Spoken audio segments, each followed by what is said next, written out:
ইসকনকে নিষিদ্ধের দাবিতে হেফাজতে ইসলামের বিক্ষোভ ও সমাবেশ।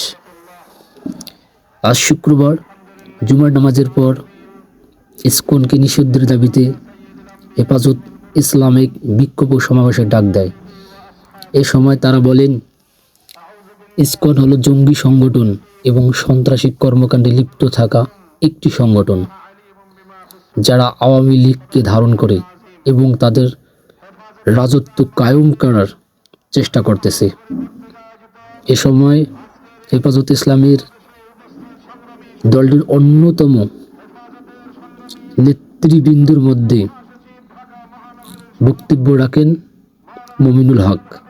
তিনি আরো বলেন, এই বিক্ষোভ সমাবেশের মাধ্যমে আমরা আমাদের হৃদয়ের ব্যথাটুকু জাতির সামনে, মানুষের বিবেকের সামনে উপস্থাপন করার জন্য এখানে সমবেত হয়েছি।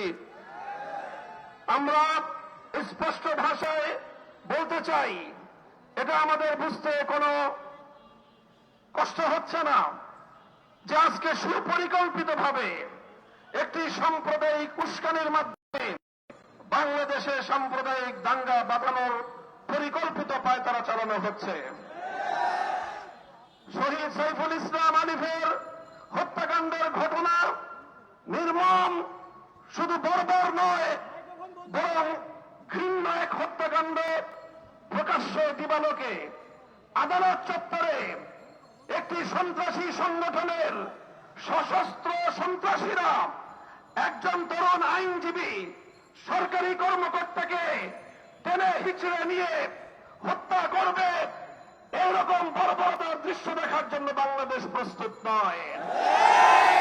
বাংলাদেশ আজ অগ্নিগর্ভ, বাংলাদেশের প্রতিটি মানুষের হৃদয়ে আজ রক্তক্ষরণ হচ্ছে।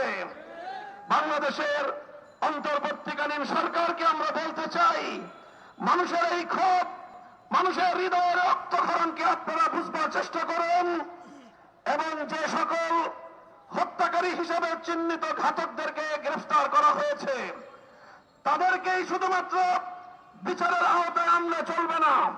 আমাদের স্পষ্ট দাবি হল, এই ঘটনার নেপথ্যে যারা রয়েছে সেই নেপথ্য খুনিদেরকে বের করে মুখ উন্মোচন করতে হবে, তাদেরকেও বিচারের আওতায় আনতে হবে। শহীদ আলিফ হত্যাকাণ্ডের জন্য ইসকনের স্পষ্ট মদতদাতা খুনি শেখ হাসিনাকে আসামি করে তার রেসপন্সিবিলিটির বিরুদ্ধে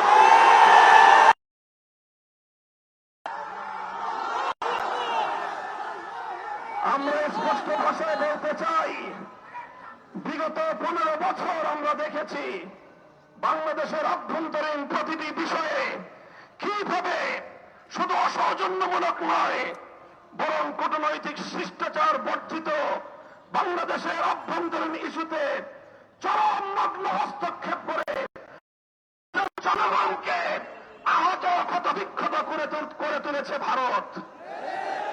আমরা ভারত রাষ্ট্রের বাংলাদেশ নীতির তীব্র সমালোচনা করছি। ভারতকে আমরা স্পষ্ট বার্তা দিতে চাই, বাংলাদেশ নীতি পরিবর্তন করো, তোমরা বাংলাদেশ নীতি পরিবর্তন করো। বাংলা 20 কোটি মানুষ তোমাদের বিরুদ্ধে রাজপথে নামবে। বাংলাদেশ থেকে ভারতের কূটনৈতিক সম্পর্ক ছিন্ন করার জন্য দেশের মানুষ বাধ্য হবে।